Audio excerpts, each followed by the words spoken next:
things that are our responsibility, our practice. And I said a lot, but I don't know what I said already, so sometimes repetitions always occur. And there's not much things to say. We try to meditate a few times, and I think maybe now each person has own sort of confidence and comfort zones, and also maybe a little bit sometimes need to adjust a little bit our sitting, looking, and looking inwardly. That's just important. Yesterday we tried to exercise, maybe there is some new people, could be.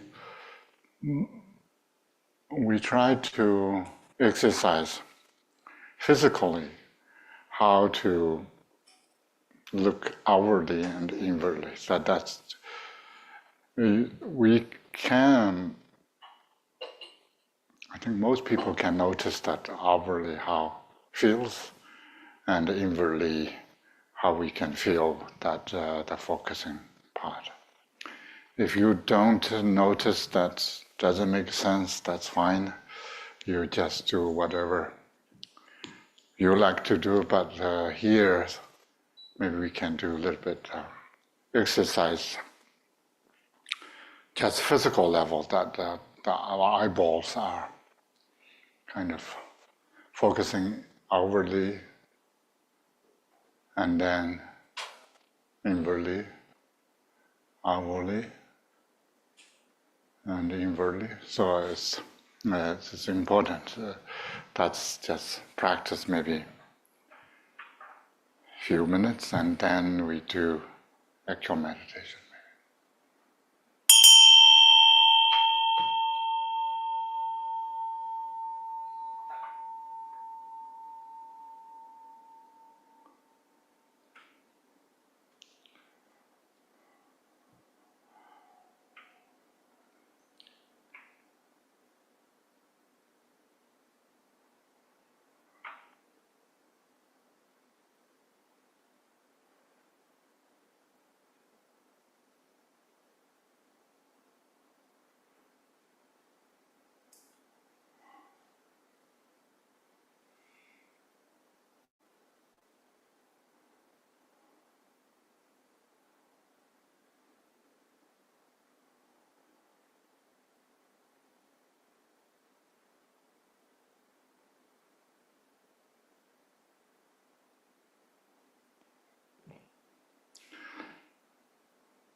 There is a term in Tibet, Deba Zamjin Tong, Tong Zamji Chor.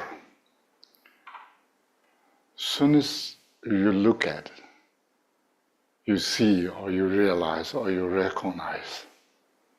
Soon as you recognize, it liberates. So there's no time for readjusting or time for investigating around. As soon as you look at it, you already see the nature of mind. So that's why the looking part is very important. We are not analyzing anything here. So this method of looking inwardly, so that is necessary, and that's all kind of naturally or automatically you will see. You don't need to think about whether I'm seeing this correctly or not, or I want to just looking this way and that way, then we have other problems arise. and we don't need to do that.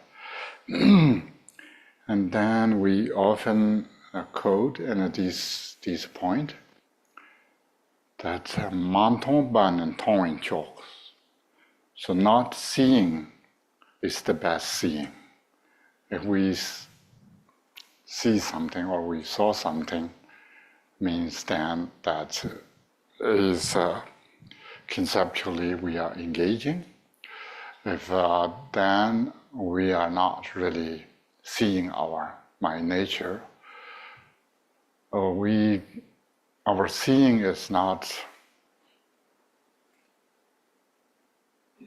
important. I mean that the seeing itself is naturally occur. We are not engaging some subject-object dualistically seeing some things.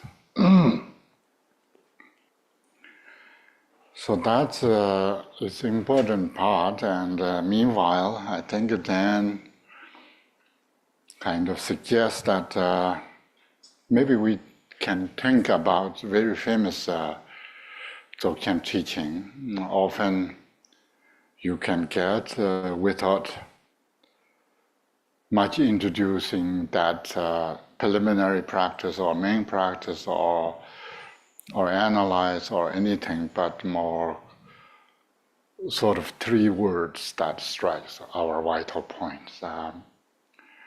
So these 3 striking at 3 vital points is very famous Dzogchen teaching. Often you can get teachings from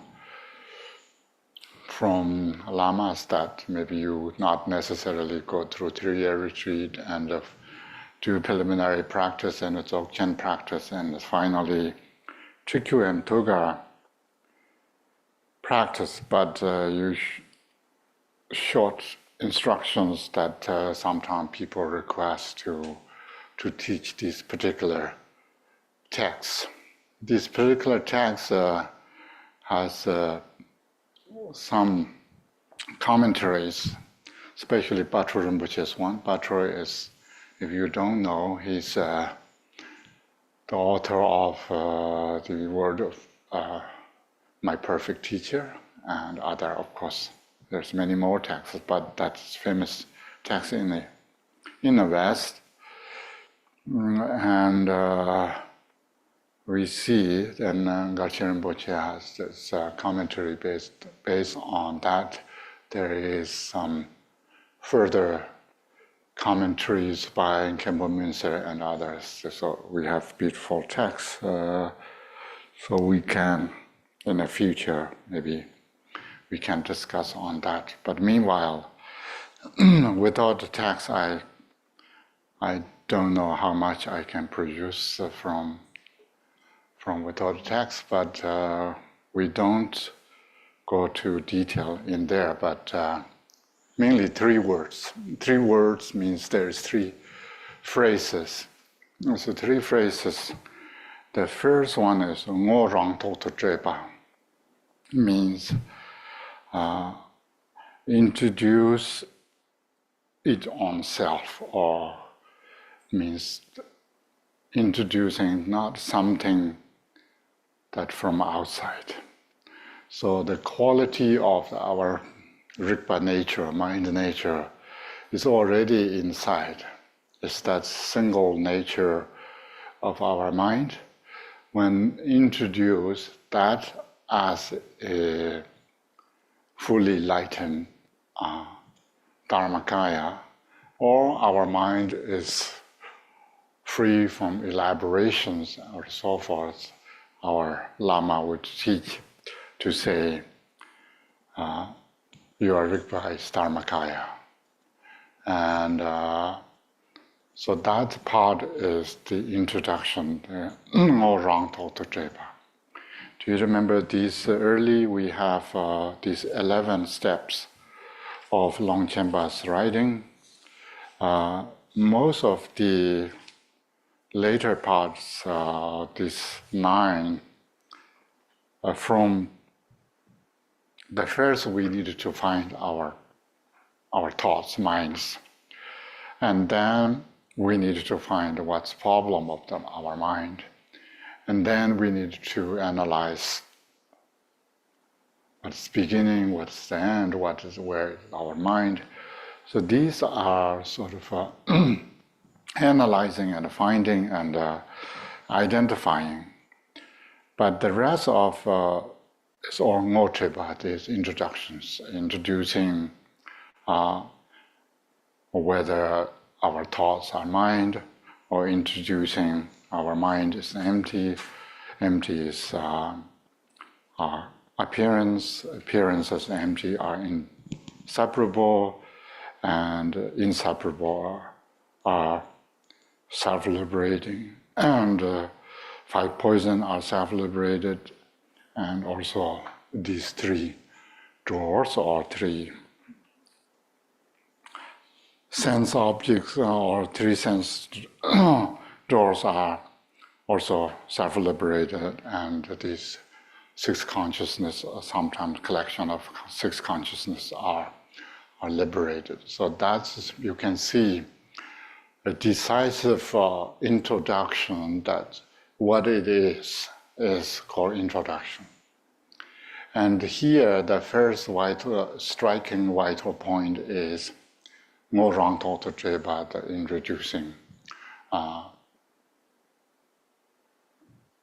that our own mind nature is the Dharmakaya.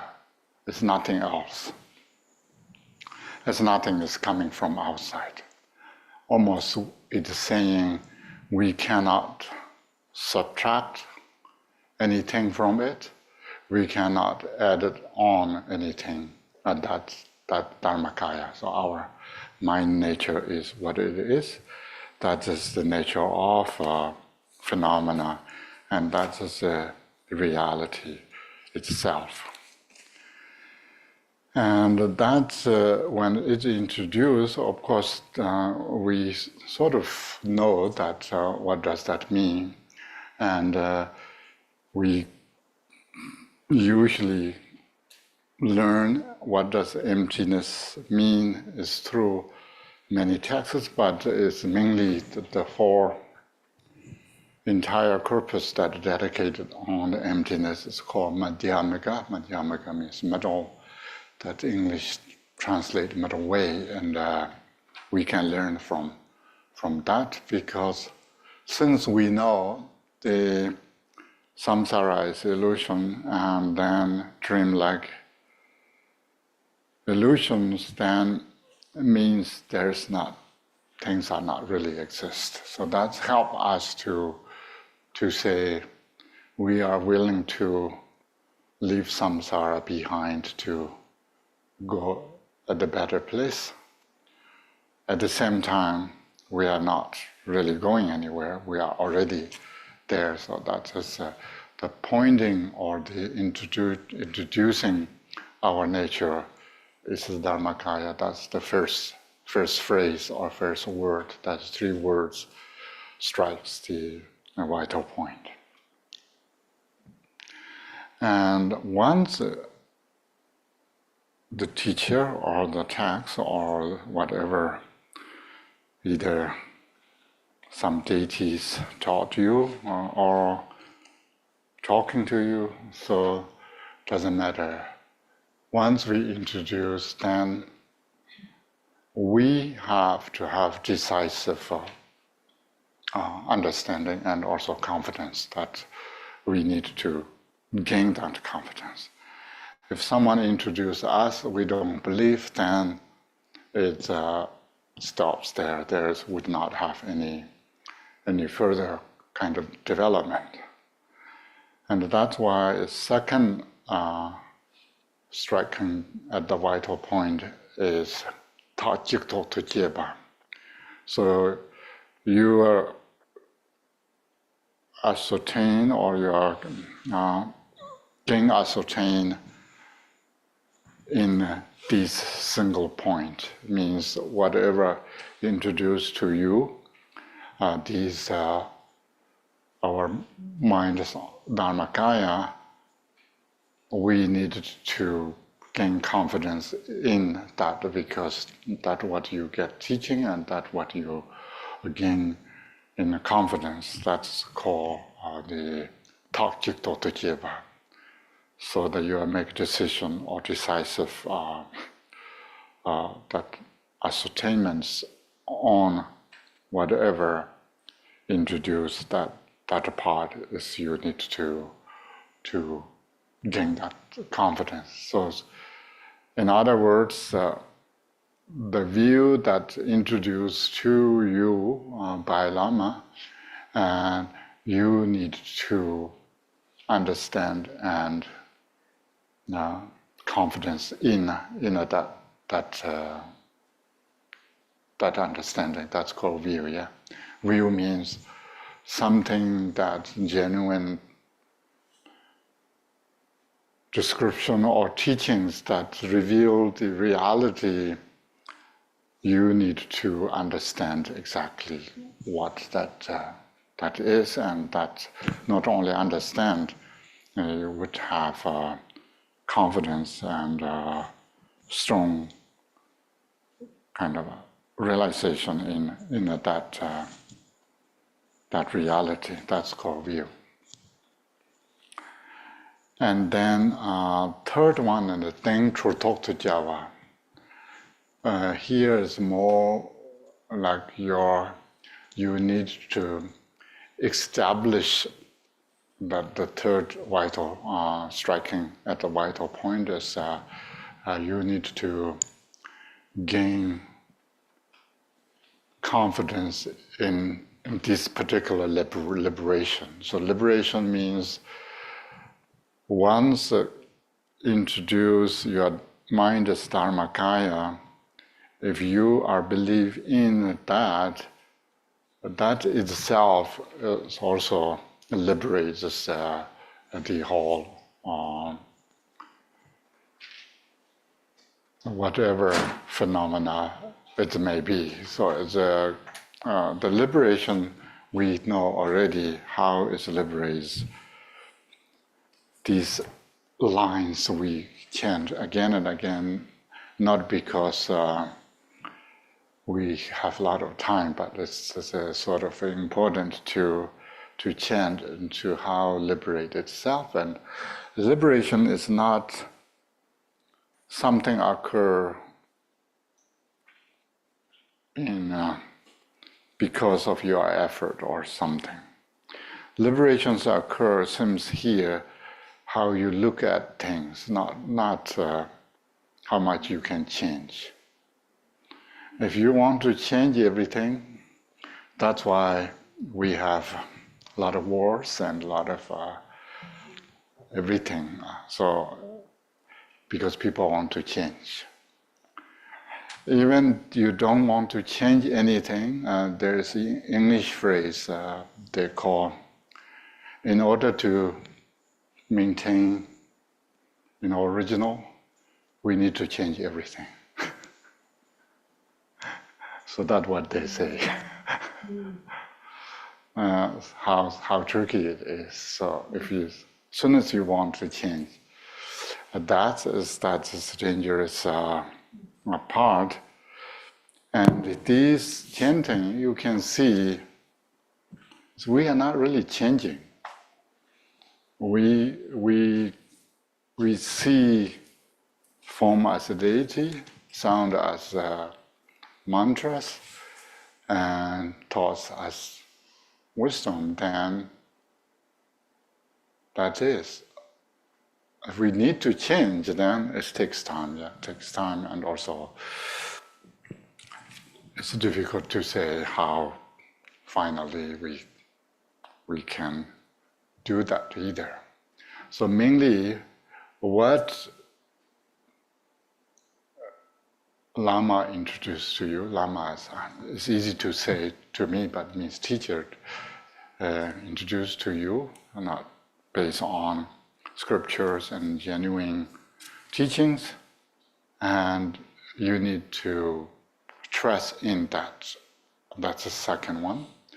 And third one is not only trust, you need to establish and again develop based on that to liberation take in that place. So these three are very important. Maybe you have much more elegant English that can put to really strike at vital points.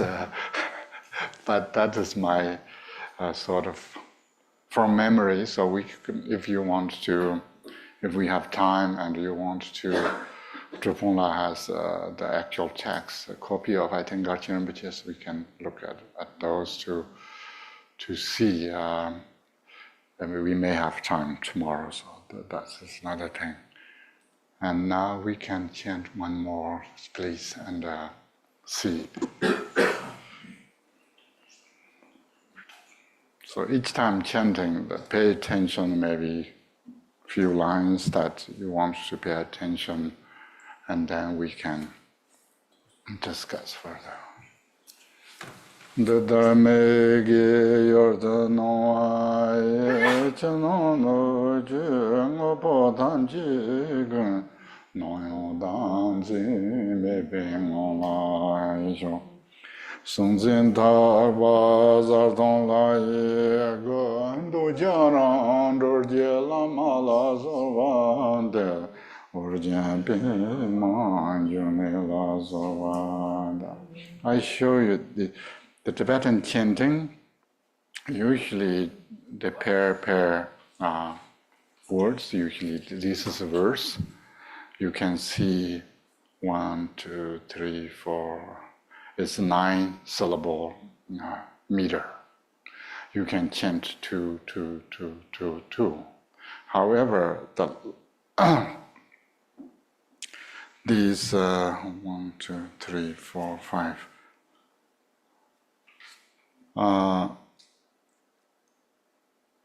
Line 5 and 6, you see docha is 2 syllable, rangdo is 2 syllable, then chi is here as it's 5th. So need to chant docha, rangdo, chi 3 together. If not, then and 1, 2, 1, 2, 3, 4, 5. This is become 11. So 9 to 11, we need to change a little bit to chant. And docha rangdo chi, lama la 3, 3. Okay? Docharan roji lama la sorva de urjin pe man jungne la. So 3. Sorva de dadar na we yorda trabaye nyen tamen nyen zimbe janang gu chang tong san no charvi ngong la sho. Chadong jenga me ba jarve song, chadong jarve song la zorwande, urjen pe man june la zorwande. Dadara ye je yardan juwa ye nyomutun e topa je shanayo, mosa je jo lo ye jo me jo. Jovaran sar shabi chukur chor paran chor la mala sovande Vojen pe manjune la sovande Chedara songwe yor non taba dan non daran zin be semni chorwa tan Warza usa rang shebaru Duzonde ye namje doji tande ranju chubar shinji lo Dante ranju chubar shinji lo. Do this toward all you see, outside, inside, environment and beings, all things, while seeing them without grasping remain. This freedom from the trap of duality, subject-object clinging, is the very form of the deity, luminous and empty. To this Lama, the very self-liberation of desire and attachment, we pray. To the lotus-born Guru of Organ, we pray. Do this toward all that you hear, all sounds grasped as sweet or harsh, while hearing them, empty without afterthought remain. This empty sound, with no beginning and no end, is the speech of the victorious ones. To this empty sound, the speech of all the Buddhas, we pray. To the lotus-born Guru of Organ, we pray. Do this towards all that stirs in the mind. Whatever thoughts and emotions of the five poisons arise, don't invite them, don't chase after them, don't let mind fabricate or contrive. Simply allowing them to settle in the face of their own arising is liberation into the Dharmakaya. To this Lama, Rigpa's self-liberation, we pray. To the lotus-born Guru of Organ, we pray. So outwardly, purify appearance of their allure. Inwardly, free the mind from grasping. And in between, by the self-recognition of clear light, may the compassion of all the Sugatas of past, present, and future inspire and bless beings like us with self-liberation. In the Dzogchen teaching, everything is self-liberation. So that has a lot of connotations, because self-liberated then it's nothing to do with our effort. And we cannot liberate things. It's self-liberated. That's why the point in introducing, striking the vital point of the first vital point is introducing itself to itself. And that is then the final is that we need to gain confidence or establish or accomplish in the self-liberation. The self-liberation is only occur when we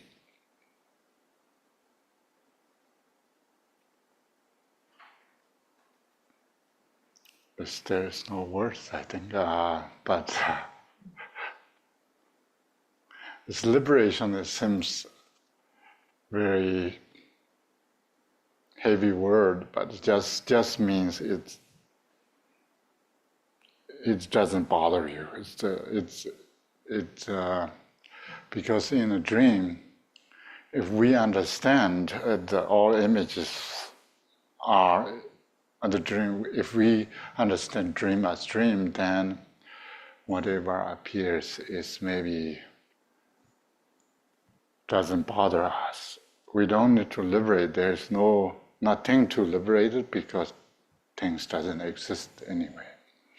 So we need to train ourselves that way, and then maybe we have more room for liberating things in our concept. Even our concept can liberate things. And maybe in the future, I'm going to teach Chuyingzu from chapter 10 to 13 in July. So maybe we can, if we have time, we can discuss online and so forth. So there much more room to explore and how the liberation occur. And once we are in this zone of non-dual zone, then whatever pops up, it doesn't really interfere anything. It's just, if person know this is dream, then whatever appears in a dream, elephant or tigers would not have any fear in that person in a dream. So that's what we are talking about, the liberation. And then if questions, comments before we move on? If have, can do that now.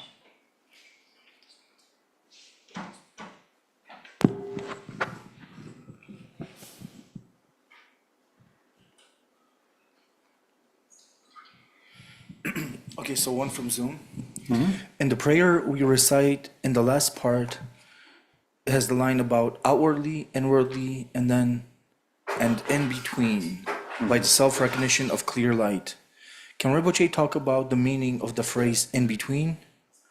What is in between the outward and inward? Yes, that's. Thank you.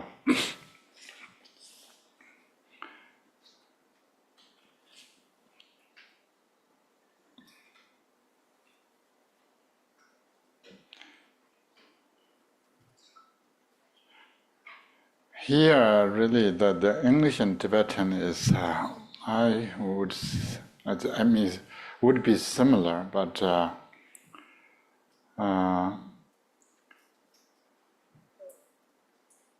appearances here treat as objects. Yeah. In Tibetan, we have this yo, songwei yu nang. The appearances which are the objects of grasping, so that appears outwardly. And it really means this outwardly the purified appearance of their allure. And the purified is intransitive verb is not really good because in English Tibetan is intransitive verb that it almost means it's pure. We don't need to purify it. It's already pure. But somehow when we need to see that as pure, it's not really we are purifying, but it's we are seeing pure form. And then inwardly, and it's interesting truth here. Also, this Trolva, Takpa and the Trolva. Takpa is pure, Trolva is liberated. I think that purified. Sometimes we use a passive form to make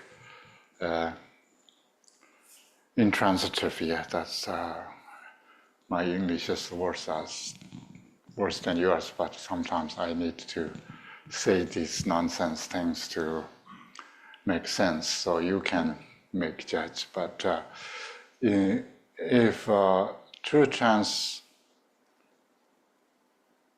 if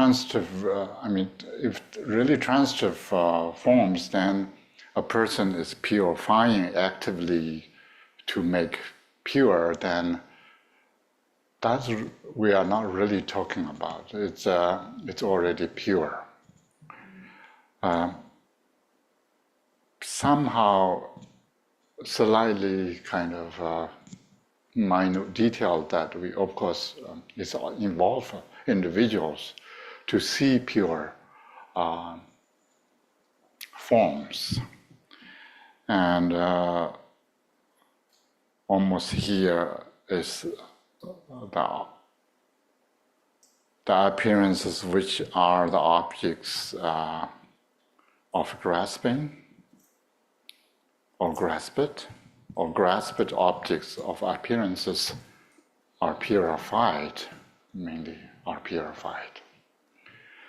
And then that's as often U.S. politicians say, mistakes are made. They never say who made. So we are sort of that kind of language is going on here. These objects are purified. Who purified? not me, but then somehow it's purified. And similarly here, inwardly free the mind from grasping.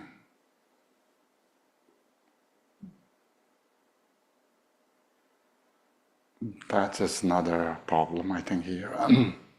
Whoever translated, but sometimes I cannot criticize too much, but what we have here is really seeing the mind itself, or a grasping mind, is also liberated, means here. Who make liberation? Probably we don't need to make liberation because it's already liberated. But here is free from the mind, free the mind from the grasping. I don't think that is what say in the Tibetan.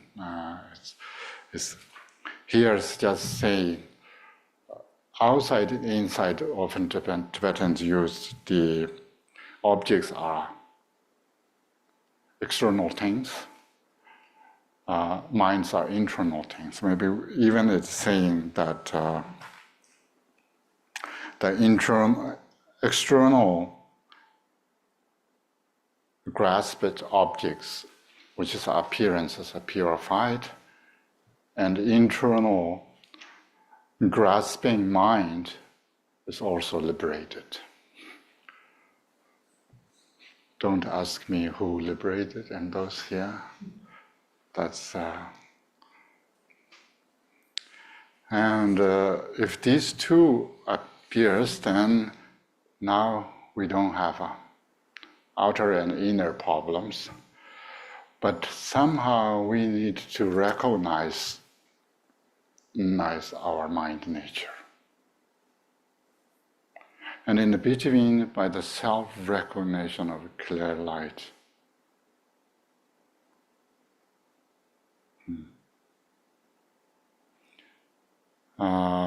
here the Tibetans look like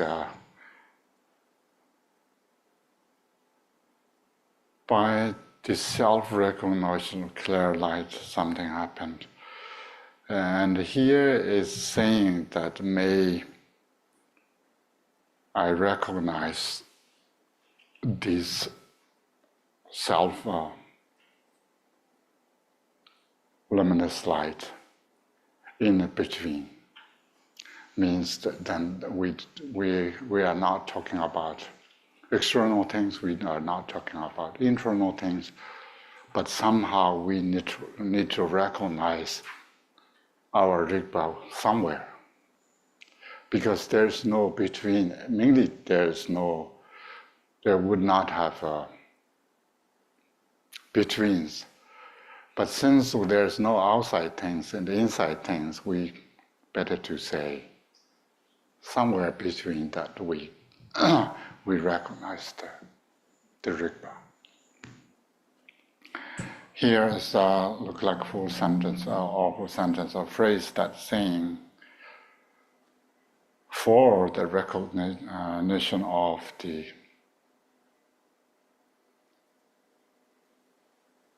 luminous itself in between, what we are praising, what we are asking for Buddhas is saying that please let us recognize this pure Rigpa in between. First, now we could blame on Buddhas that they are purifying the external objects and liberating internal thoughts and letting us to recognize the Rigpa in between. Does that make sense? Another question from Zoom. Does certainty and confidence develop gradually or instantly? That depends on, I think, because this involves, is talking about a lot of karmas, if karmic connection, if sometimes people recognize instantly because of the previous karmas and so forth, but sometimes takes time and so forth. Another from Zoom. Disengaging from objects brings the winds into the central channel, thus revealing Rigpa rawly, nakedly, and vividly. But this doesn't mean Rigpa itself has entered the central channel, does it? Yeah, it's not. Rigpa is not really enter in a central channel. It's saying, it's everything here is a little bit playing with what we would feel and what would happen. And it's saying recognition of Rigpa is so powerful that even the most we concern about tantric practice, that we need to draw winds through our wisdom, winds through our central channel and so forth. That happened automatically when we recognize Rigpa. So Rigpa doesn't necessarily trapped in or enter into the central channel. So there's no questions on Zoom, so can I ask one more? Yes, please. I have one too. Go ahead, Elizabeth. Okay, please. When we were talking about cutting through thoughts to settle in the meditation on the nature of mind, you We hear Can you speak up, quite Elizabeth? well, and then somehow okay. voice very low.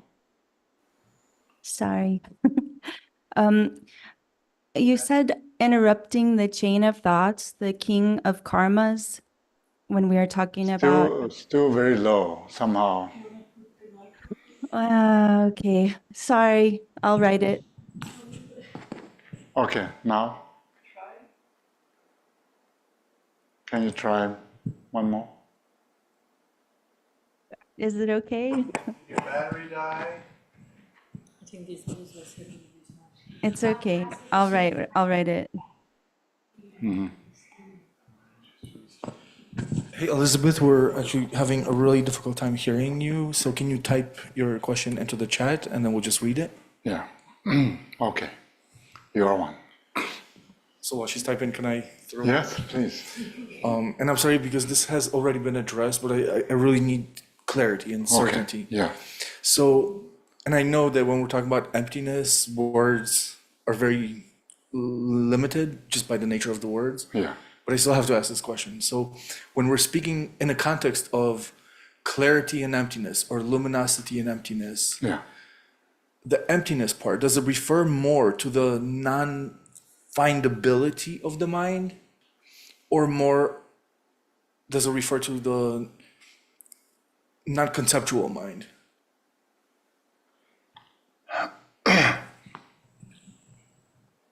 Can you say one more? When we speak of the emptiness of the mind, are we talking more about the non-findability of mind? That right? When I look for my mind, I can't find it, and then there's this recognition, like it feels like it is, but when I search it, poof! It's like grabbing after rainbows. Yeah. Does the emptiness of the mind refer to that, or is it more mind empty of concepts? Yes. So that is both, I think. But the danger part that is then we are assuming that there is mind, but when we analyze it, there's no. So it's sort of we know there's mind, but we cannot find the mind. That is not really talking about here. Usually, even Madhyamaka say, if you don't find means there's no nothing. However, of course, then the clarity part, awareness, then we are aware here, at least if maybe everything's wrong, but still there's Buddha images and there's people. Even in a dream, we see images. But who's doing that? And that's not only someone's telling us, but I feel it. I understand. I have experienced it. So that's why it's the luminous part is called awareness part, or cognizing part. That is called the mind. However, is sometimes introduce what way in which how you say it in just now. But the dangerous part is once we say there's mind, but when we analyze it, there's no mind, that means emptiness, and then seems there's mind still behind there, and then the cognizing part is the mind, and then that's also a proof of there is mind because we cognize things. It's saying something, but it's very carefully saying. We sort of accept paradoxical that saying nothing means everything. And that I learned from American TV advertisement. Yeah, they say less means more. Yeah. Then I know nothing means everything. Yeah. Anything?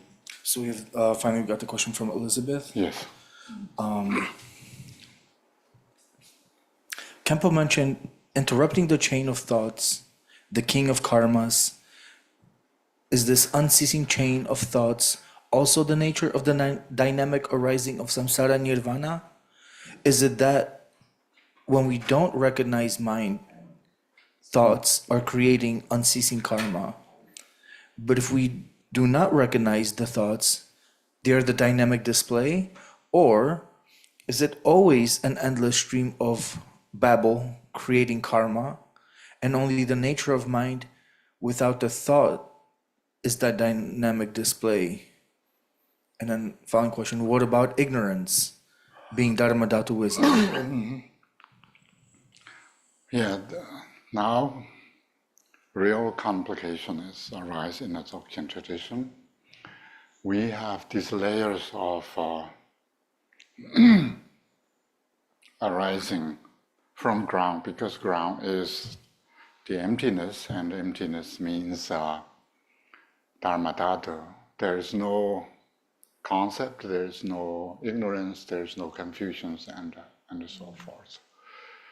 However, we experience things doesn't mean they're things. Seems to have things exist, or things exist in a certain way. We experience in that way. And then in the Dzogchen text, especially in the Chuang-Tzu, we see again and again. So these phenomena arise from the dynamic energy of Dharma Dhatu or Dharmakaya or Rigpa, and then further developed, and also then we have sort of 5 poisons, or these 5 objects are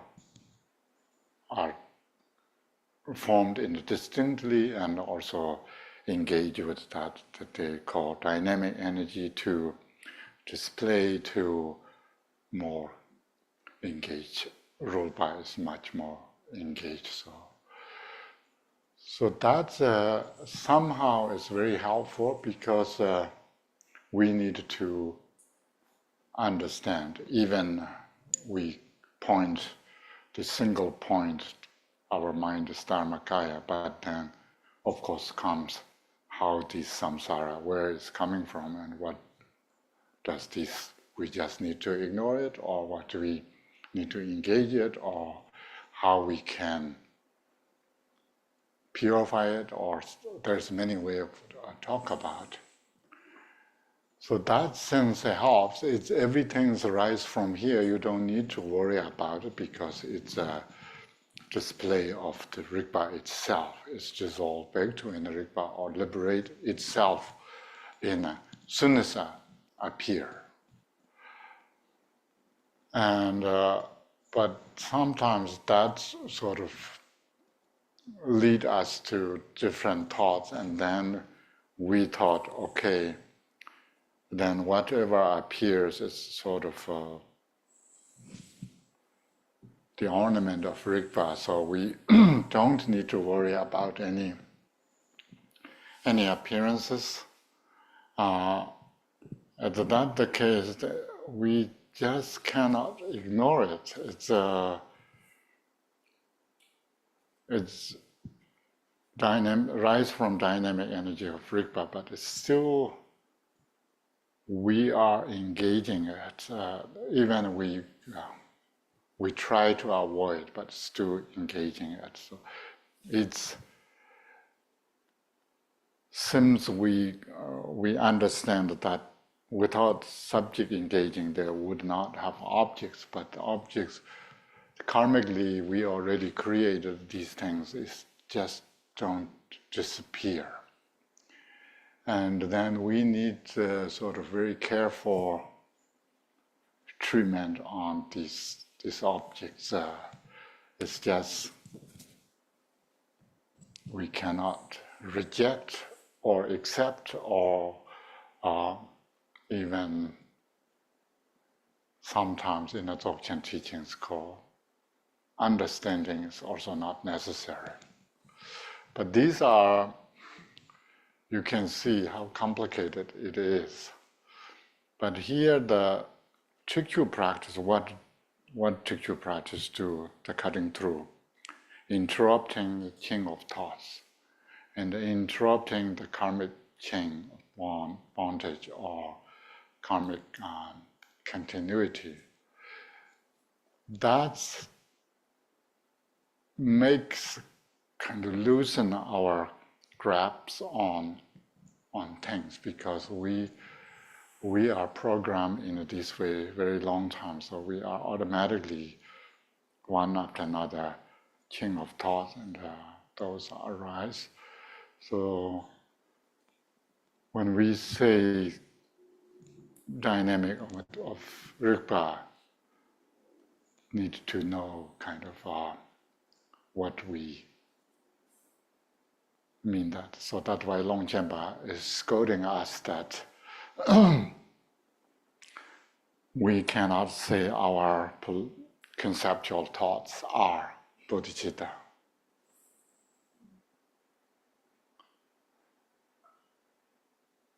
Absolutely. The word you used was Rolpa. Rolpa is Zal is potentiality. Dang is arising from that. But I think Rolpa comes, then is we are all engaging, then subject-object duality is already meet. The Gundu Sangpo prayer, it has step by step to how it's the single ground yet to path and to fruition and so forth. Then you can see. Maybe we can find a Gundu Sangpo prayer to read end of this. Do you have a Gundu Sangpo prayer?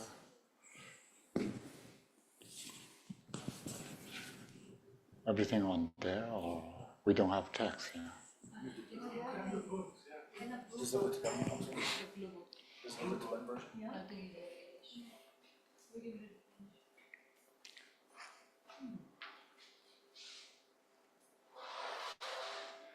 So meanwhile, we are preparing that this it's very helpful to chant. And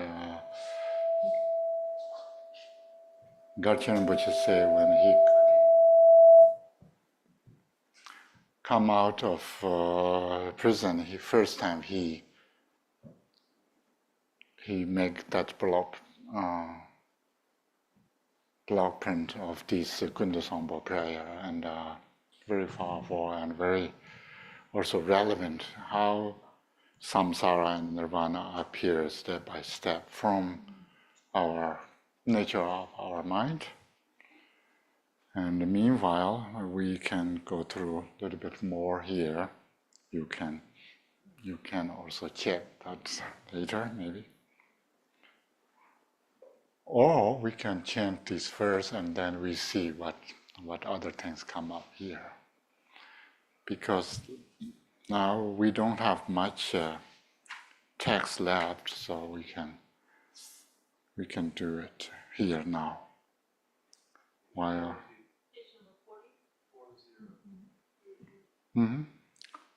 seems only English, so of course chant slowly, not too fast, but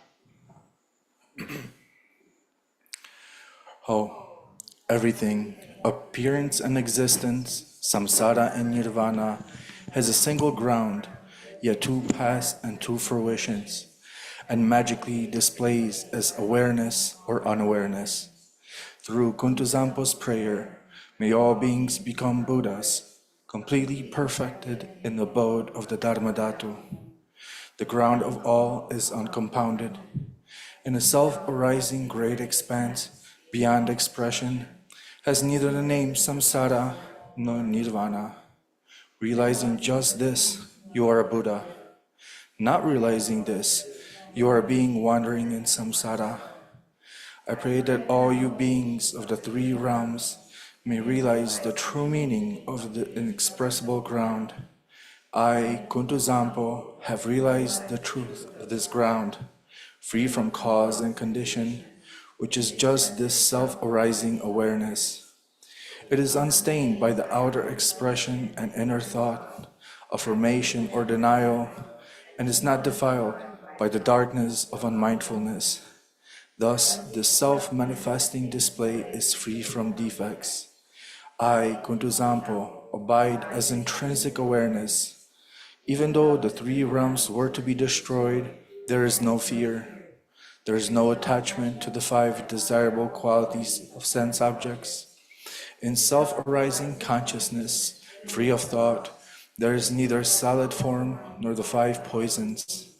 In the unceasing clarity of awareness, singular in essence, there yet arises the display of the five wisdoms.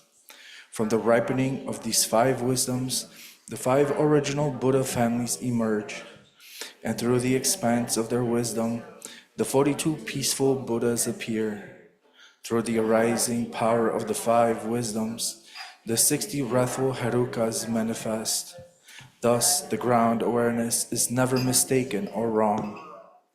I, Kuntuzampo, am the original Buddha of all, and through this prayer of mine, may all you beings who wander in the three realms of samsara realize the self-arising awareness, and may your great wisdom spontaneously increase. My emanations will continuously manifest in billions of unimaginable ways, appearing in forms to help you beings who can be trained. Through my compassionate prayer, may all of you beings who wander in the three realms of samsara escape from the 6 life forms. From the beginning, you beings are deluded because you do not recognize the awareness of the ground.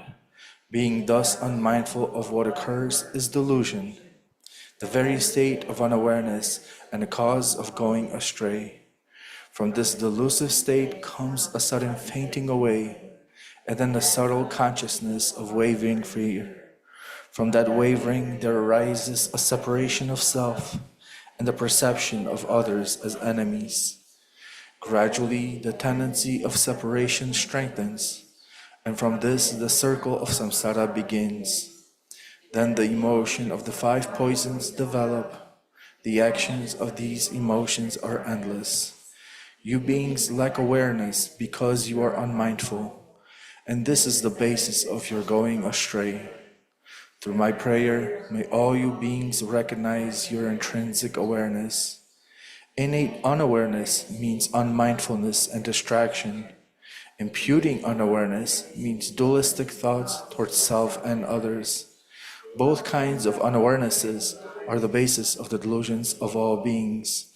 Through Kuntuzampo's prayer, may all you beings wandering samsara clear away the dark fog of unmindfulness. Clear away the clinging thought of duality. May you recognize your own intrinsic awareness. Dualistic thoughts create doubt. From subtle attachment to dualistic turn of mind, dualistic tendencies become stronger and thicker. Food, wealth, clothes, home, and friends, the five objects of the senses, and your beloved family, all these things cause torment by creating longing and desire. These are all worldly delusions. The activities of grasping and clinging are endless. When the fruition of attachment ripens, you are born as a hungry ghost, tormented by coveting and desiring, miserable, starving, and thirsty. Through Kuntuzampo's prayer, may all you desirous and lustful beings who have attachment neither reject longing desires nor accept attachment to desires. Let your consciousness relax in its own natural state.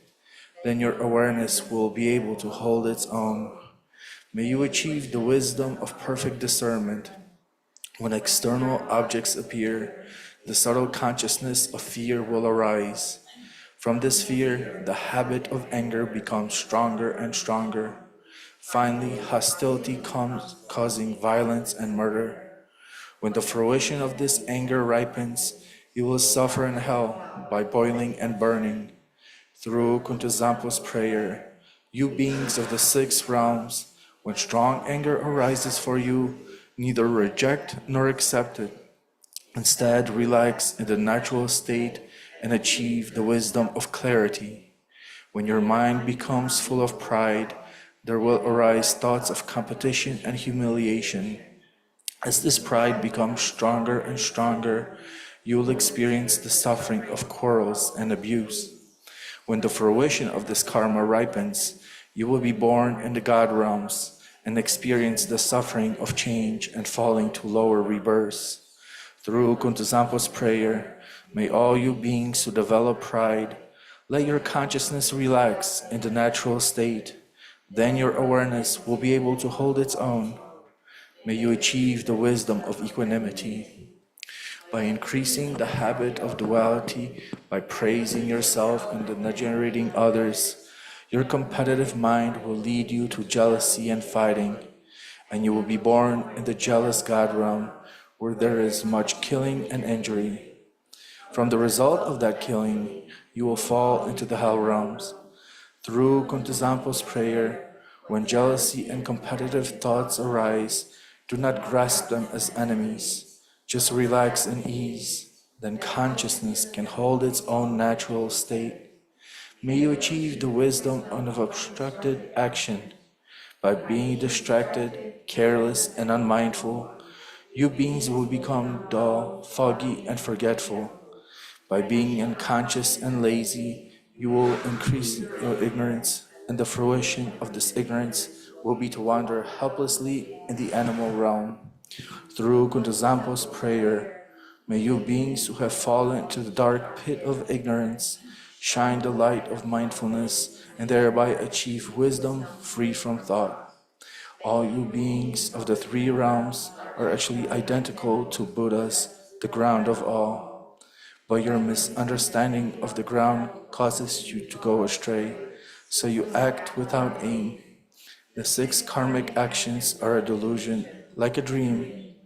I am the primordial Buddha, here to train the six kinds of beings through all my manifestations. Through Kuntuzampo's prayer, may all you beings without exception attain enlightenment in the state of Dharma Dhatu. Aho, hereafter, whenever a very powerful yogin, with his or her awareness radiant and free from delusion, recites this very powerful prayer, then all who hear it will achieve enlightenment within 3 lifetimes, during a solar or lunar eclipse, during an earthquake, or when the earth rumbles. At the solstices of the new year, you should visualize Kuntuzampo, and if you pray loudly so all can hear, the beings of the 3 realms will gradually be liberated from suffering through the prayer of this yogin and will finally achieve enlightenment. Okay. Did you feel it? Or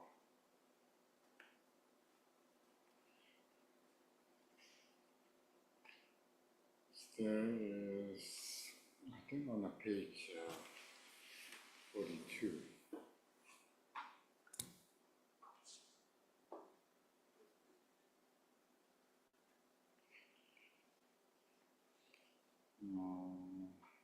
We see.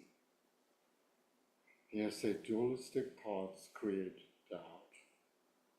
From subtle attachment to these dualistic terms of mind, dualistic tendencies become stronger and thicker. So it's a gradual here present as you can see. In the very beginning, we have a single ground, which means samsara and nirvana not yet arise, and then we have these 2 paths and 2 versions. And 2 paths means through the recognition or realization, Buddhas occur, and due to the unrecognition, then it's necessary. You never know.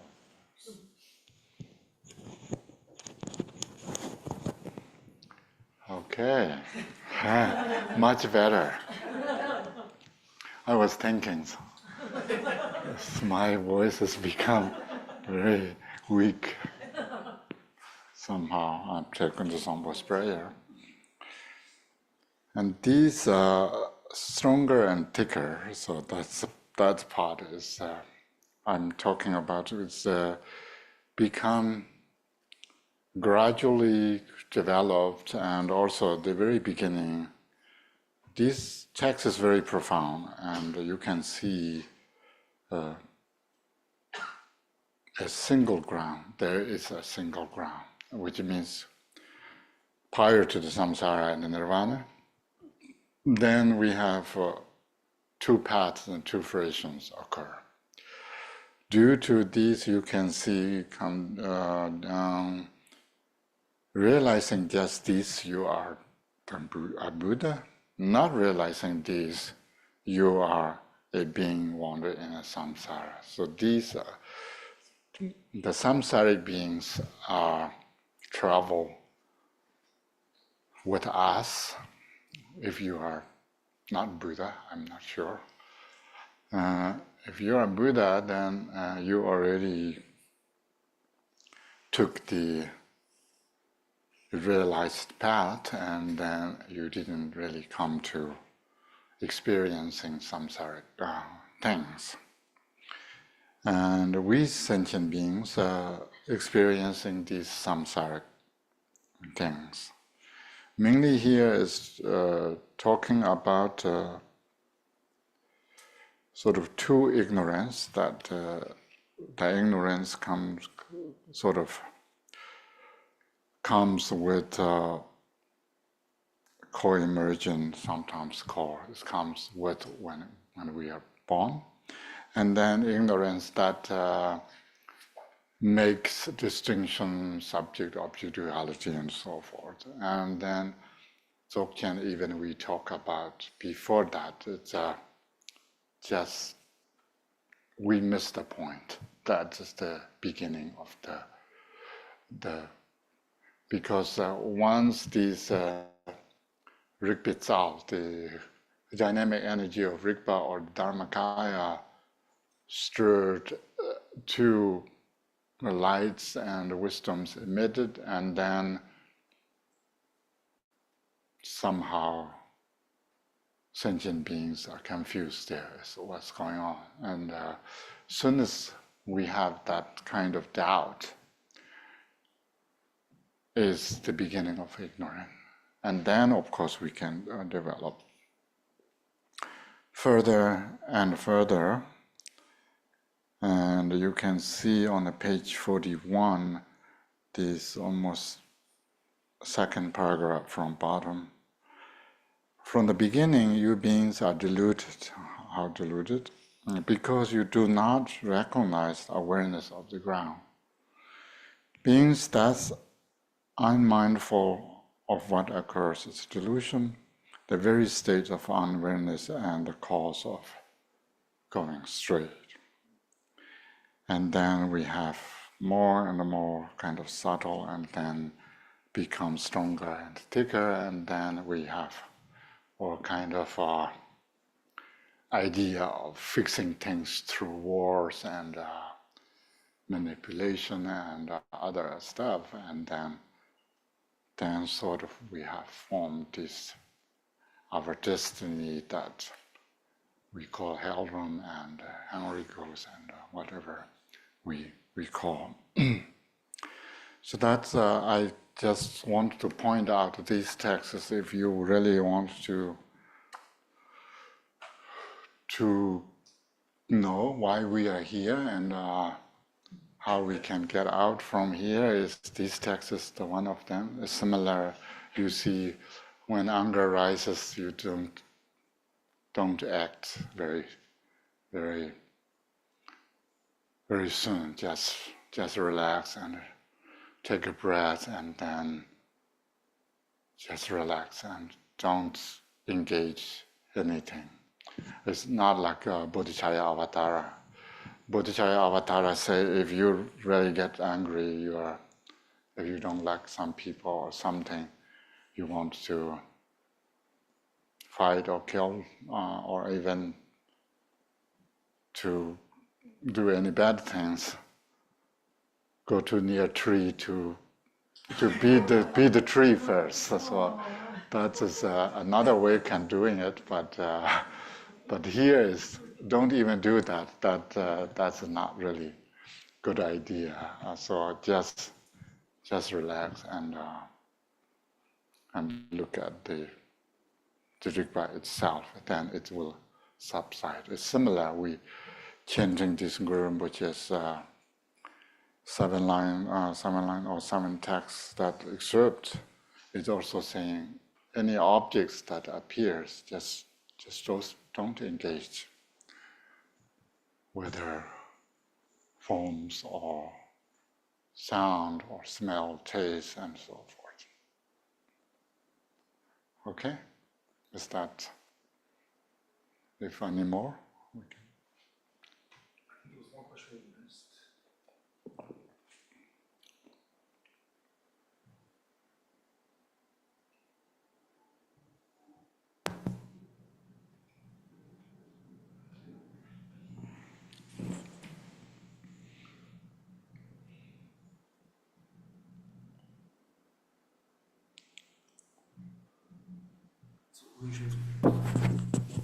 We actually have two questions. One I missed and one just came up. Okay. So I'll start with the first one. When an Arya being directly cognizes emptiness for the first time and enters the path of seeing, does that necessarily include wind dissolution in the central channel? Does that mean they have entered the tantric completion stage?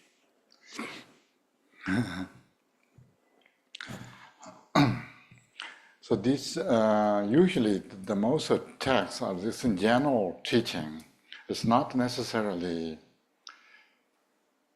how we have individuals based kind of prescriptions. And Jimmy Lingba taught that every individual would have different experience and different steps of achieving. Maybe someone could achieve without being on the first Burma, suddenly become 10th Burma, could be. And in a Dzogchen tradition, we have these four vision stages, four appearances that appear. But New Lingpa say some person could occur the last one first, which means exhaustion of appearances. Dharma dhatu could occur first. And that's why it's difficult to say if people who does not, or person who does not have the tantric teachings through sutric teaching realize emptiness at the first Burma.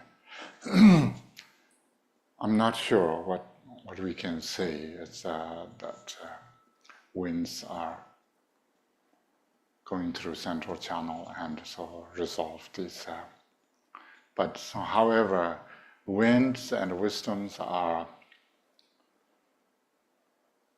in a higher level go hand in hand. So it's winds is very important component of the practice. So that maybe individuals would have different experience. And one last question from Zoom that we have. Mm-hmm. It's a really good one. To what degree can you focus inwardly while also reading or engaging outwardly? I'm sorry. To what degree can you focus inwardly while also reading or engaging outwardly? That cannot happen. Reading means actively you are focusing outwardly. Unless you are thinking, even that is count as focusing outwardly. So here is only the settling in the nature of mind is count as inwardly. It doesn't count counting thoughts. It's not focusing inwardly, even reading. If reading a book means then obviously we need two eyeballs focus outwardly, and for me I need to wear even eyeglasses to see the forms and letters and so forth. Yeah. Okay. Yeah. One more? Yeah, it's gonna be a strange one. Yeah. Did you say strange one? Yeah. Oh, that's good. Okay. So this text and your wonderful teachings, it just time and time again, it talks about how the mind is Dharmakaya. Yeah. But shouldn't we rather say that awareness is Dharmakaya? Yeah. And then I believe that a lot of my inability to completely comprehend all of those teachings is this not knowing enough about the separation of primordial wisdom awareness and consciousness. Mm-hmm. So where can we learn more about, the different aspects of the mind? Hopefully, like easy to read text that explains, what is mind, what is consciousness, what is awareness. Is there a book that you could recommend to us who know almost nothing? Yes, there is books or chapters dealing on that, but now it comes with larger text that Longchenpa's Tsigdunzu, the Treasury of Words Meanings, you would have that, and then also the commentary of Chuyingzu, the Treasury of Dharmadhatu would have, and others. Of course, there would be, but mainly first we need to understand what mind is and what Dharmakaya is, and then we can have a little bit more distinction between them. Okay. One more question. Maybe can you roll out the window? Seems sun is very good thing, but sometimes. Oh, it's okay. That's the thing. Can Rinpoche explain a little more about step 7, introducing appearance and emptiness as non-dual? Can you say one more? Can Rinpoche explain a little more about step number 7, introducing appearance and emptiness as non-dual? Oh, okay. That is, I think, in general, we often talk about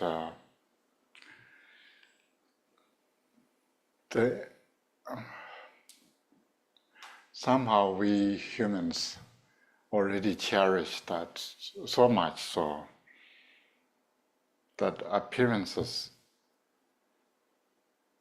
are important. We don't want to lose these. Once we don't lose these, people even don't want to lose hairs or tooths and fingers, and maybe that's more extreme,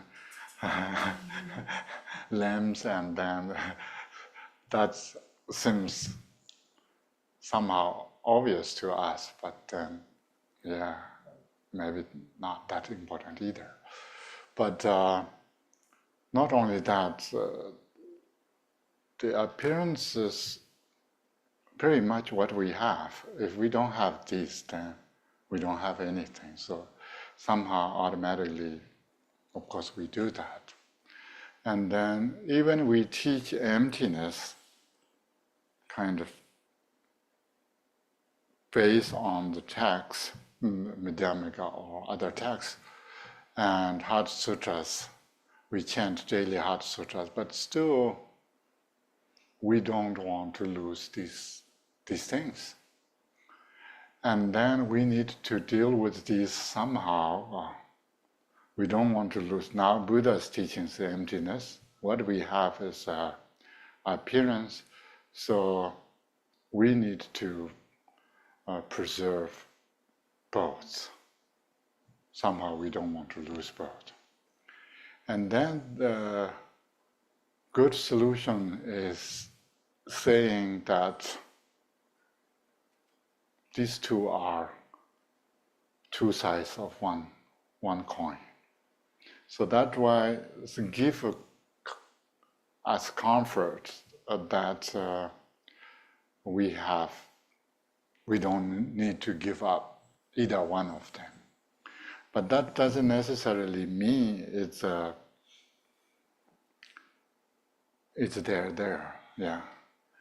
And then even better word, we say non-dual kind of appearances and emptiness, then it's almost meaningless, but we need to say that because we cherish both and we don't want to lose that. But this is not necessarily the final thing. It's just we need to go step by step to give up aspects, and then we need to come up something that makes sense. Not really making sense, but it's give us some hope that we can hold on.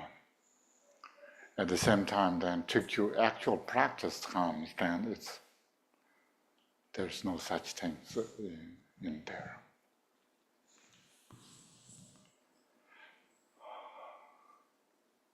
Okay, thank you. And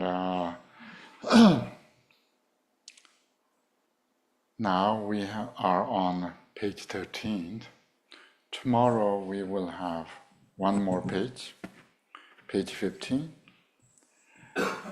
Then page 17 is Tuga practice. So we kind of stop there. However, meanwhile, we can discuss whatever you want to discuss, and if you want to bring more topics that want to talk about, so we can do that. But meanwhile, maybe now we can look at this number 7, Introduction to Secret Non-Duality of Outer and Inner. What does that mean? We see that's the gift also. Empty and appearance, non-dual, empty and appearances. For the introduction to the secret non-duality of the outer and inner, there is example of many different independent factors coming together for our eyes to see forms, and there are the circumstances needed for visual perceptions to perceive forms. Eyes must be working without error. The perceiving mind must be close to the object. It cannot be dark. There also must not be anything else in the way obstructing the things to see. Thus, the 4 circumstances to come together. If one of those are lacking, then forms cannot be seen. Things that appear through the interdependence of the non-duality of the outer and the inner. So this is an interesting way of either relaxing our mind or to we need to work hard on these topics. We don't really know yet, but it's saying now introduce the forms are not the agent and subject. There is no subject, and between would not have things. Everything's labeled, and label means just names, and names doesn't really have any substantial things. And then we look at it inwardly. Then when someone calls us, we feel that we need to answer, and we say, I am here. And then we really look at ourselves, then it's flesh and bone, and then we have the mind that is also not really suitable for this particular label.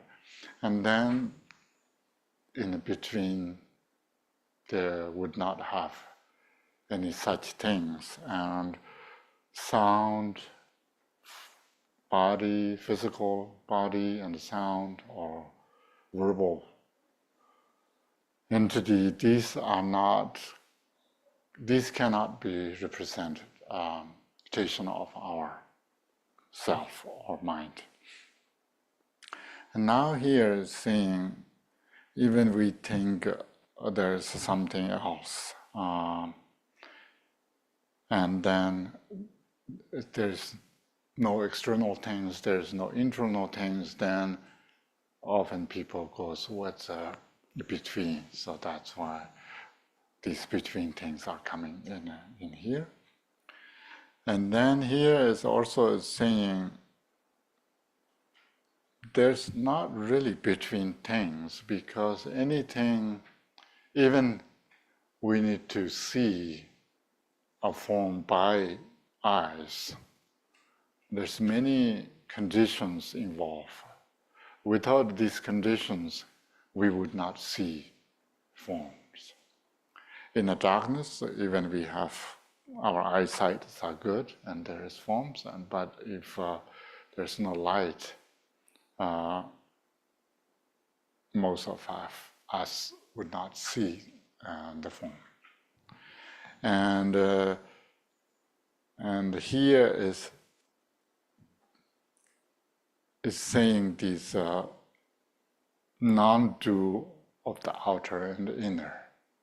Means assuming that already we understand that there is no outer things, there is no inner things, then would not have between there are such things to clinging on.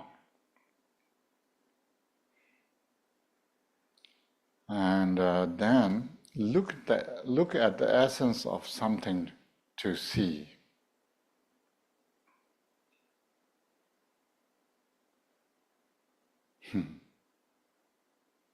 something to see.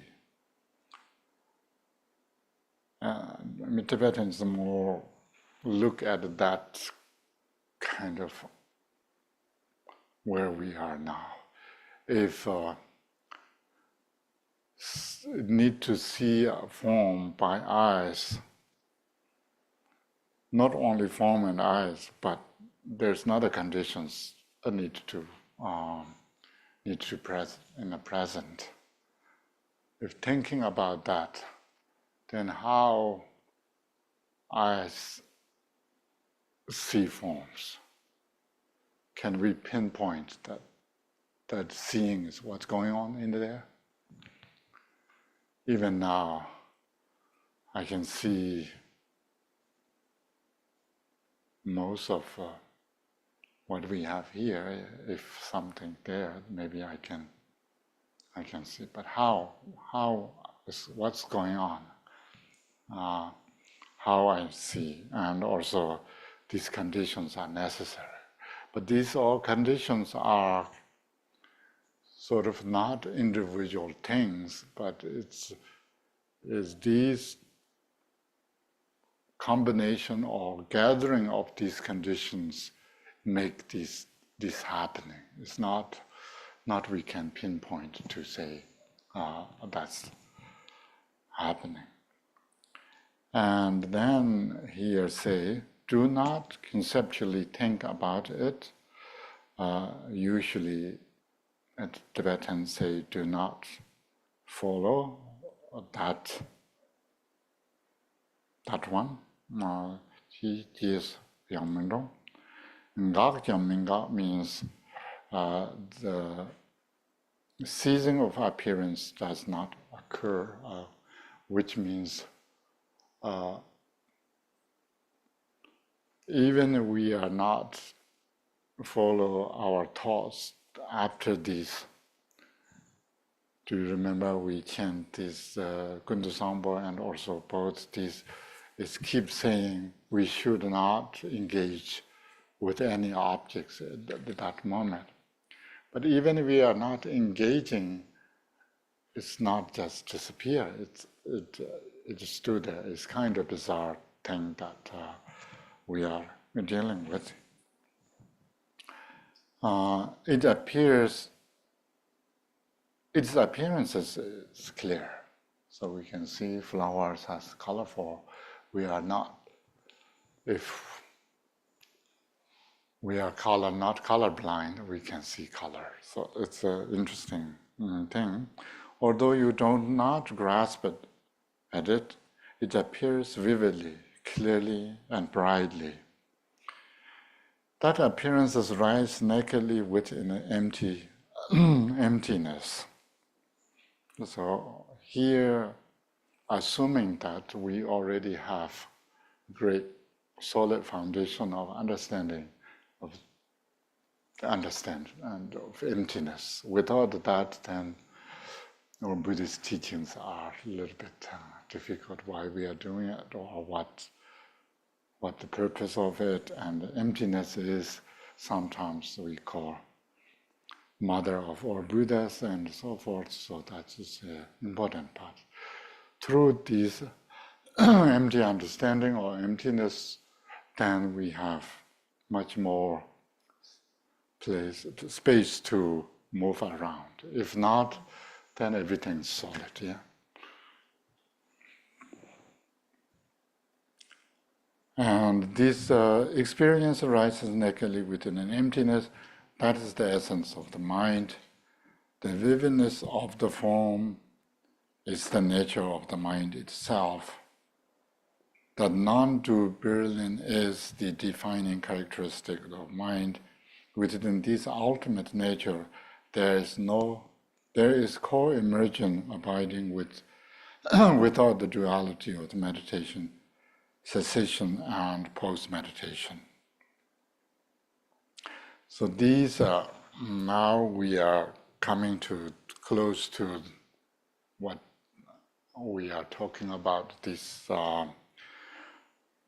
striking at the vital points that introducing our our mind nature is sort of Dharmakaya.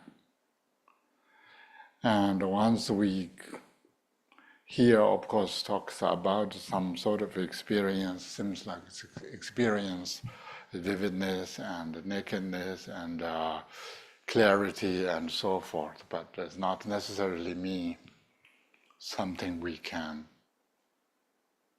experience that at the moment of we are at meditating and to practice.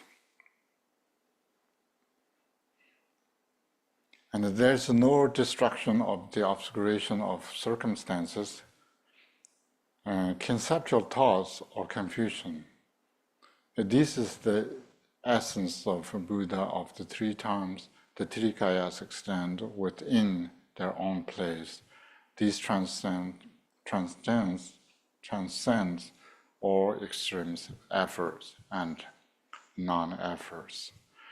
So mainly talking about when we look at our mind nature, the moment stops thinking or thoughts cutting through. So that is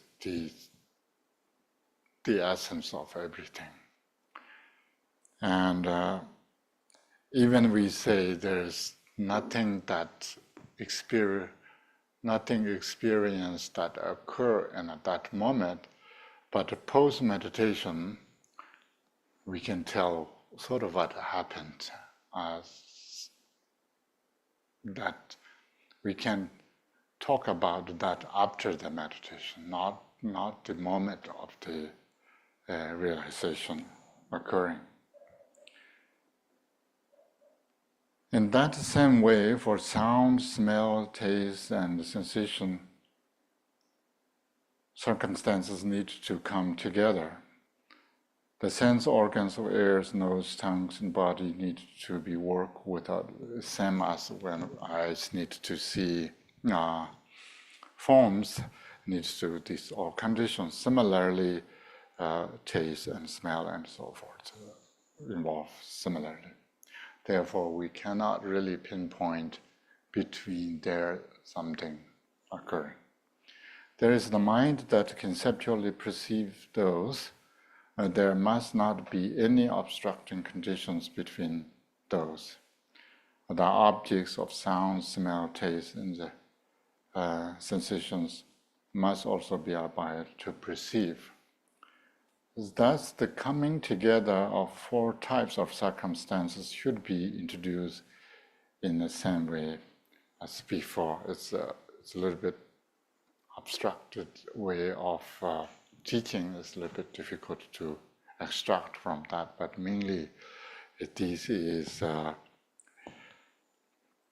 for the introduction of the secret non-duality of outer and inner. Means it's not something occurring out there, not something occurring in here, but not also in a between, then cannot occur between, because these have a lot of conditions that need to be present. If you get this logic, it's fine. If not, it's also fine. Don't worry. There's a lot of teachings that sort of teach directly without much kind of this kind of language to teach. So that is today's hour. We stop here because do you want to close the air condition? Okay. And we have only one more page left. But don't worry, we can do a lot of practice and question and answers, and also prayings and so forth. So that is our today's only text that we go these texts. But the rest we can discuss more. What do you want to do, and what do you think, and so forth. Yes, please.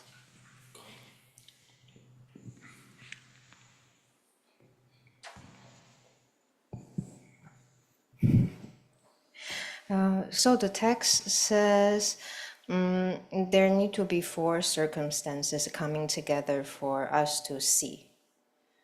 But if someone die, their eyes don't fall out, and the room is still bright. If we open their eyelids, they don't see, right? Because they're dead. So does that mean it's the mind that sees, that is doing the seeing? Not sure. Do you mean that the circumstances or the conditions that need eyeballs with eye consciousness and with forms, and the dead people would not see because the consciousness is no longer in the present? Yes, because their eyes are not broken, right? Yeah. Their eyes are still fine. Yeah. And if we turn on the lights, there is light, Yeah. so it's not dark. Yeah. So the only thing that stop everything is the mind. Also, but which means seeing, we're not seeing with our eyes, we're seeing with the mind. So after that, you mean the dead people consciousness will see forms? That's my question is, but if someone died, they can no longer see. Their eyes are fine, there's light. The only thing is missing is the perceiving mind. Yeah.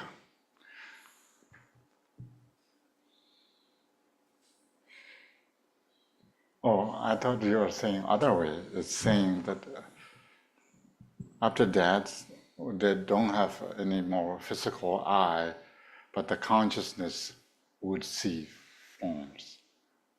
But either way, you are saying that what they're missing is only missing consciousness. Yes. Further question? Yeah, supposedly dead means separate from conscious, separate from body, and then we would not have that. But interestingly, in the dreams we see colors and so forth. So that is another question, and because eyes, most of the time we close eyes, but we are also not looking at around these images by eyeballs, but somehow our mind is quite powerful, and we see things in the dream without eyeballs. So that is also another question. I think there's must have conditions. So yeah, so the conditions is another thing. Sleep is condition, but then Madhyamikas, they negate that part. Sleep is not the condition, but that's another subject. It's complicated. Yeah. Okay. We have more questions from Zoom. Yes. So this question refers to a quote on page 13. Yes.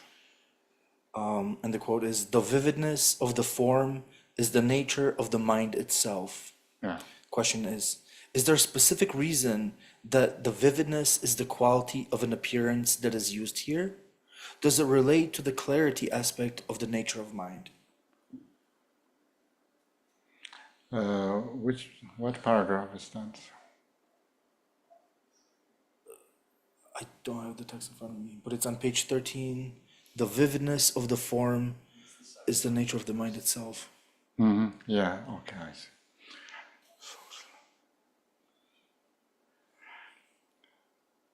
Vividness of what? Form. Yeah. So Tibetan is English. When you say that, can you say one more? The question? Yeah.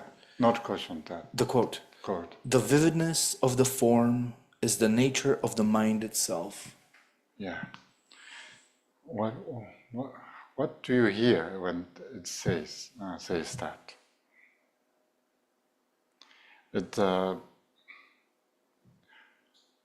We have no problem with mind-only schools saying that everything's mind, yeah? Because that we can say everything in the dream image is our mind.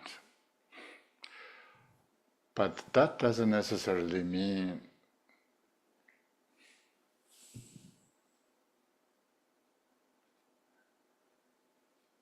our mind is a dream image.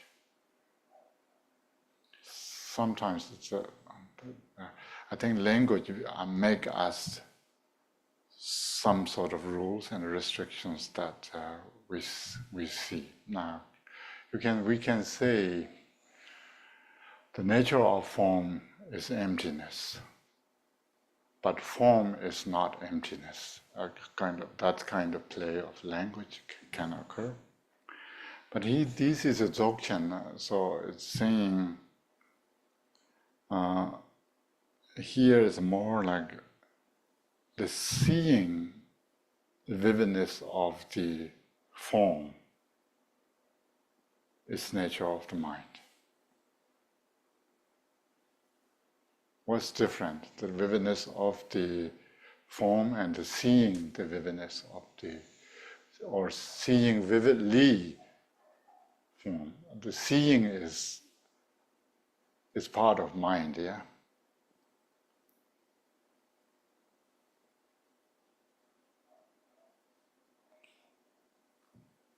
Either way, it's not too far because Dzogchen is less care about how language plays. Language can be banned, language can twist, language logics can disregard. So here, we could say that samsara is nirvana, so would not have problem most of the time.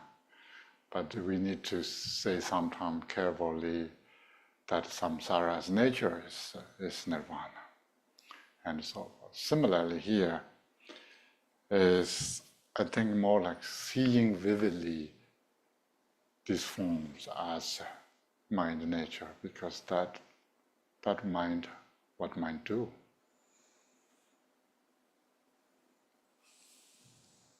But not really, doesn't really matter here is if we take straightly that saying vividness of, not vivid, somehow need to say vividness of the form. The vividness of form. It's not really the form, yeah, it's the vividness itself. So vividness is coming from the mind. If there is no mind, there would not have vividness. So it's that part. And the nature is also, we do not need to take as a essence kind of thing. Nature means just that the mind function would have that, or mind nature or function. Yeah. More? Okay. So, when Kempo, when you said, we're not colorblind, it kind of like triggered me a different way of asking my question, right? So it's true, we're not colorblind. So my question is, right, in a meditative state, right? I meditate with my eyes open as well. And so just being aware of the different colors. Now, I'm not talking about like naming them as pleasant or unpleasant, or even labeling them as this is red, this is white, but simply recognizing the different colors. Is that considered dualistic thinking, or is that that's dualistic thinking, because you are recognizing. I'm gonna think about that. Yeah. If you are aware of something, means you are conceptually engaging.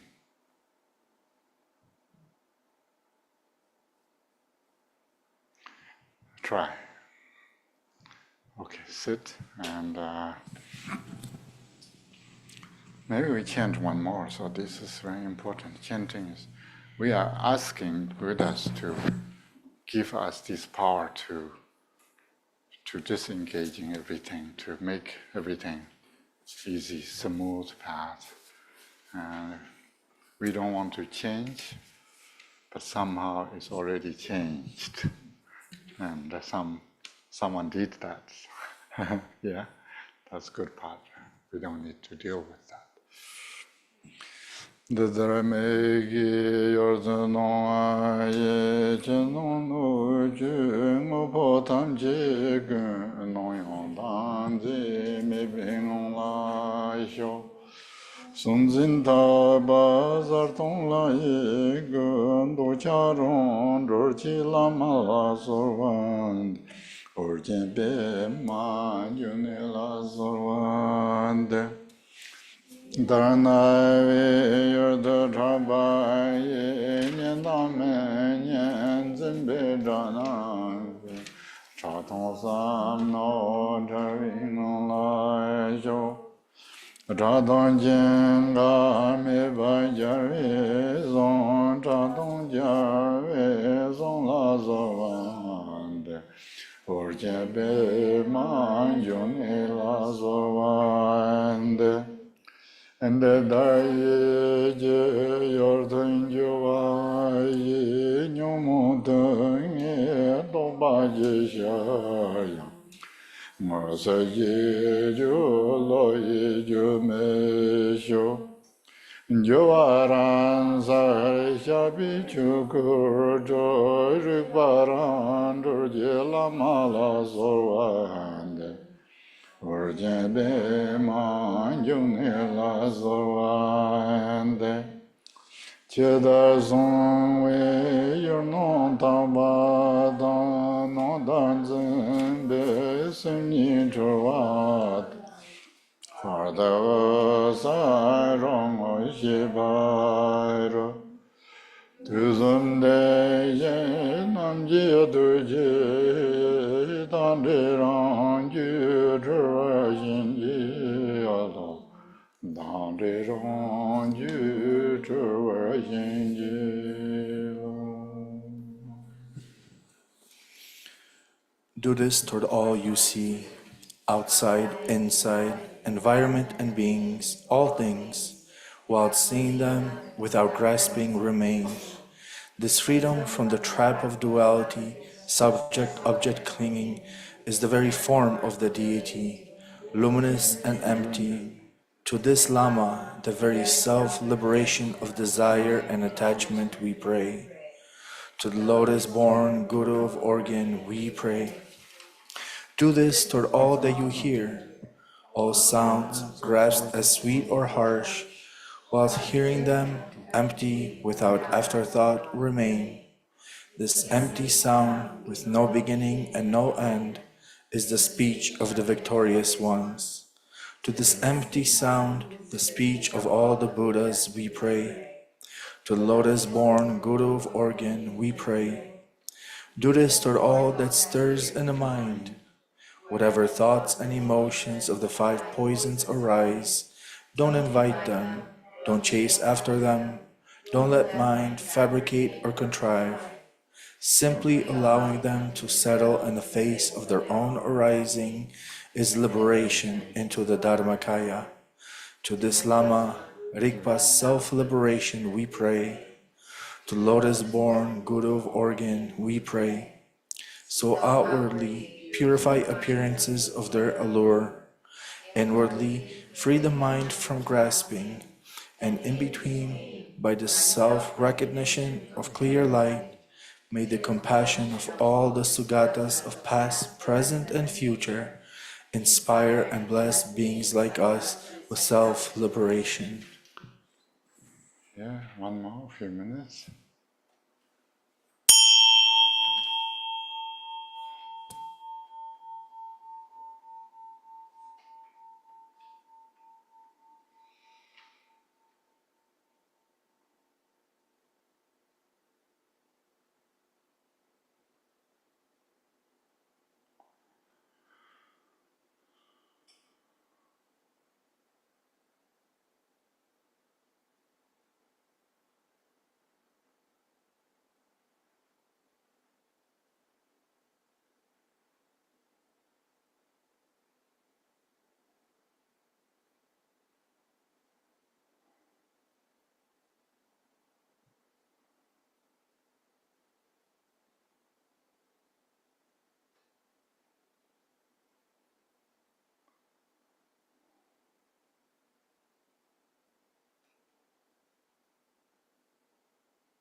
Okay, today we need to end here. I think tomorrow, if you have time, we continue in the afternoon. In the morning, we have special Buddha shower blessing puja, so we will do that. And so now we can change dedication, yeah?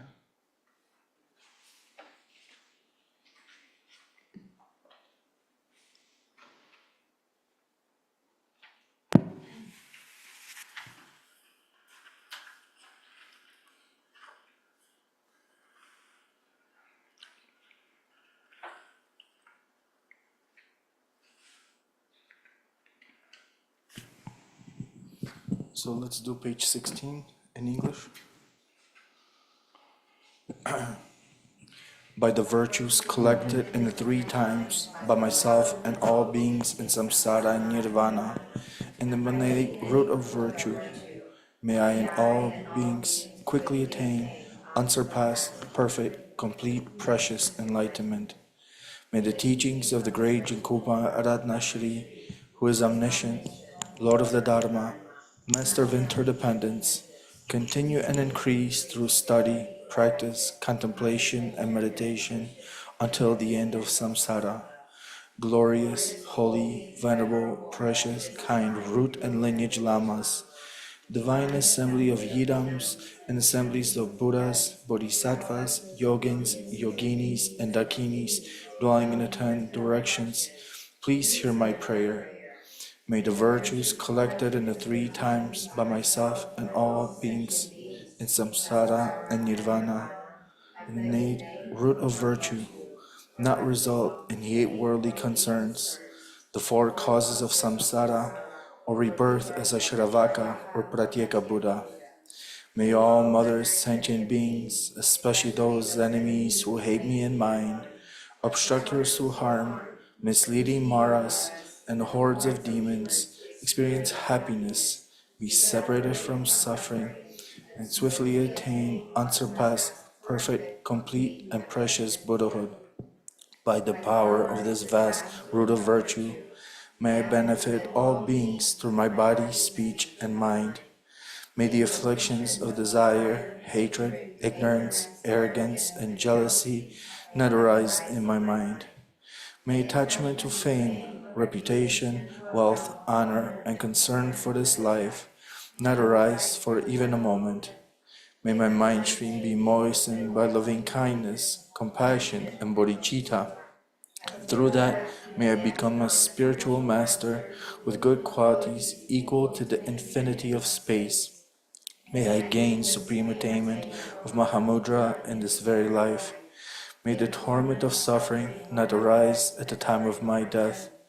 May I not die with negative thoughts. May I not die confused by wrong view. May I not experience an untimely death.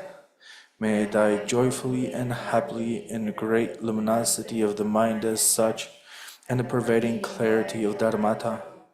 May I, in any case, gain supreme attainment of Mahamudra, time of death, or in the bardo. Okay, thank you so much.